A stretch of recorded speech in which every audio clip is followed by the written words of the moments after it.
மக்களே, ஊரே மணக்கிற ரசப்பொடி எப்படி செய்கிறதுன்னு இன்றைக்கி பார்க்க போகிறோம். வாங்க பார்க்கலாம். கல்யாணம் பண்ணிக்க ரசப்பொடி செய்ய போகிறோம். அதுக்கு தேவையான பொருள் ஒரு 50 மல்லி எடுத்துக்கோங்க. ஒரு 20 கிராம் மிளகு, 20 கிராம் சீரகம், ஒரு 10 மிளகா, 20 கிராம் துவரம்பருப்பு, கருவேப்பிலை, பெருங்காயத்தூள், கொஞ்சம் மஞ்சத்தூள். இப்போ 20 கிராம்ன்றது நீங்கள் 2 ஸ்பூன் கூட போடலாம். அதுமாதிரி மிளகும் 2 ஸ்பூன் போடலாம், சீரகம் 2 ஸ்பூன் போடலாம், துவரம்பருப்பு 2 ஸ்பூன் போடலாம். இது 50 கிராம் எடுத்துக்கோங்க மல்லித்தூள். வாங்க ரசப்பொடி செய்யலாம். ஊரே மணக்கிற ரசப்பொடி எப்படி செய்கிறதுன்னு பார்க்கலாம்.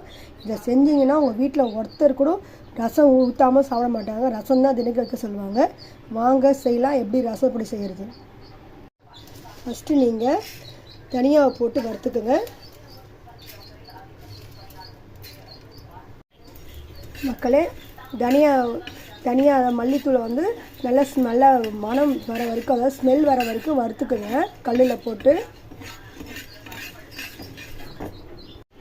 மக்களே, அடுத்தது துவரம்பருப்பு போட்டு வறுத்துக்குங்க. துவரம்பருப்பு நல்லா வறுத்துருங்க, ரொம்ப வறுக்காதீங்க, லைட்டாக மீடியமாக வச்சு வருங்க. அடுத்து மிளகா போட்டு வறுத்துக்குங்க. பெருங்காயத்தை போட்டு வறுத்துக்குங்க. கட்டி பெருங்காயம் போட்டுக்குங்க. அடுத்து கருவேப்பிலையை போட்டு வறுத்துங்க. ரொம்ப தீயை வறுத்துறாதீங்க, லைட்டாக வறுத்தா போதும். இப்போ மிளகு சீரகத்தை போட்டு வறுத்துக்குங்க. லைட்டாக வருங்க, ரொம்ப தீயை வச்சுருவாங்க, லைட்டாக வருங்க. ஸ்மெல் வர வரைக்கும் வறுத்தா போதும். மீடியமில் வச்சு வருங்க. மக்களே, ரசத்துக்கு தேவையான பொருட்கள்லாம் வறுத்தாச்சு. இப்போ ஆற வச்சுட்டு நம்ம அரைச்சிடலாம். மக்களே, எல்லாத்தையும் மிக்சியில் போட்டு அரைச்சிடலாம். ஆறிச்சு.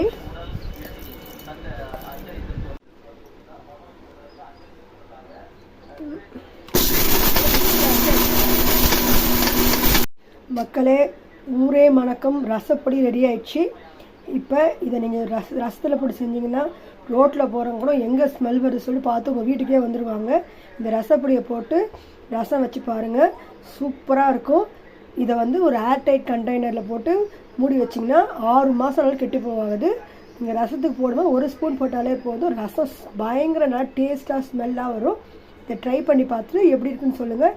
சப்ஸ்கிரைப் பண்ணுங்கள், லைக் பண்ணுங்கள், கமெண்ட் பண்ணுங்கள். சூப்பரான ரசப்பொடி.